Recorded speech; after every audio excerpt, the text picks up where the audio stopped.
आज हम class 10th में चैप्टर नंबर 2 डायरी का एक पन्ना जिसके लेखक है सीताराम शेखसरिया से लिखित इस पूरे पाठ को हम पढ़ेंगे और समझेंगे कि इसमें ऐसा क्या खास था। इस पाठ में डायरी का एक पन्ना क्यों कहा गया, क्योंकि वैसे पूरे जब हम बात करते हैं स्वतंत्रता में जब हम बात करते हैं तो किसी भी प्रकार की इतिहास की बात करना पड़ती है। तो इतिहास का एक छोटा सा पन्ना है ये, जिसको हम आज इस पाठ के माध्यम से समझने जा रहे हैं। पहला जो हिस्सा है इसका वो कलकत्ता में ध्वजारोहण। सबसे पहले कलकत्ता में ध्वजारोहण की जो बात हुई उसमें 26 जनवरी 1931 26 जनवरी 1931 को एक डिसाइड हुआ था कि अभी तक कलकत्ता ने जब पूरे राष्ट्र में कहीं ना कहीं स्वतंत्रता संग्राम के कार्य चल रहा था, लोग रैलियाँ निकाल रहे थे, जुलूस निकाल रहे थे, कलकत्ता में अभी तक कोई एक्टिविटी नहीं हुई थी।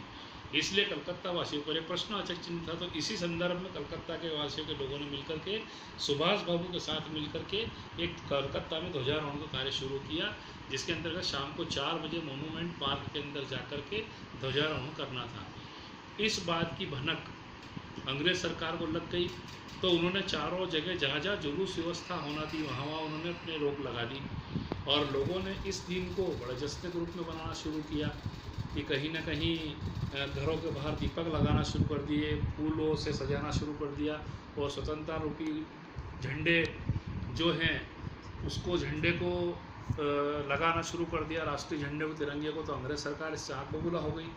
तो लोगों सुबह से ही 8-9 बजे से क्रियाकलाप शुरू हो चुके थे। अपने अपने जुलूस और झुंडों में लोग मोनूमेंट पार्क की ओर जाने लगे थे। तो उस जुलूस में सुभाष बाबू ने भी काफ़ी संघर्ष किया। सुभाष बाबू इस पूरे जुलूस के, इस पूरे कार्य के लीडर थे और जब ये जुलूस लेकर के 100, 200, 500, 1000 लोगों को लेकर के जा रहे थे तो एक चौराहे पर जाकर के पुलिस वालों ने उनको रोक लिया, लेकिन पुलिस बल कम और जनसंख्या ज़्यादा होने से भगदड़ मच गई और पुलिस ने लाठीचार्ज के आदेश दे दिए। वहाँ पर कई 50, 60, 100 लोगों को लाठी से घायल भी किया गया और सुभाष बाबू को भी लाठी से चोट ज़्यादा लगने पर, घायल होने पर उन्हें भी जेल भेज दिया गया, वहाँ से उनको अस्पताल भेज दिया गया। अब स्त्रियों का संघर्ष, इस दौरान स्त्रियों ने भी बढ़ चढ़ करके हिस्सा लिया और वे भी अलग अपने समूह में अलग अलग रैलियाँ लेकर के आ रही थी।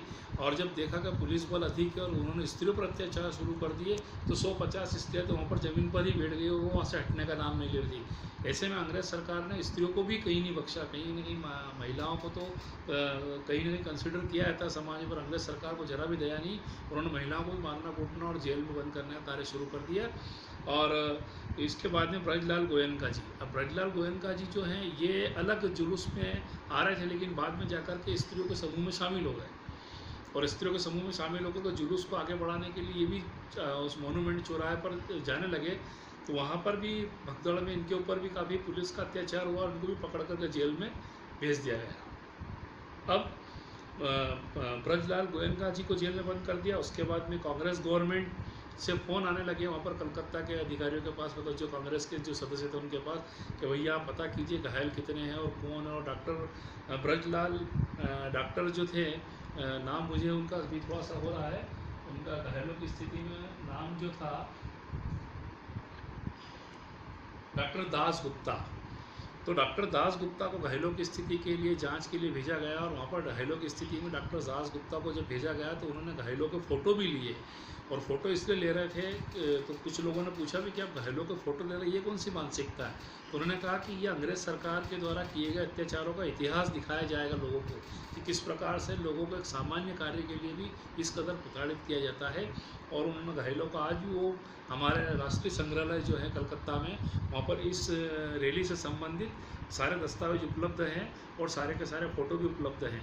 तो ये हमारे बच्चों के मन में एक राष्ट्रीयता की भावना जगाने के लिए किया गया कार्य है। और अभी तक जो कलकत्ता में किसी प्रकार का राष्ट्रीय कार्य नहीं हुआ था आंदोलन से संबंधित या आज़ादी से संबंधित, तो इस दिन को इस दिवस के रूप में कलकत्ता ने आज़ादी के रूप में मनाया और भारतीय इतिहास में साबित कर दिया कि जिस प्रकार देश के अन्य लोग इस आंदोलन में शामिल है, देश को आज़ाद कराने के, कलकत्ता के लोग भी इस राष्ट्रीय पर्वों में शामिल हैं। इस पाठ से हमें यह जानकारी और शिक्षा मिलती है। आप इससे संबंधित पाठ को पूरा पढ़िए, इसको अध्ययन कीजिए, आपको और भी बहुत सारी खास बातें आपको समझ में आएगी और इससे संबंधित प्रश्नोत्तरों को भी आप हल करने का प्रयास करें। धन्यवाद।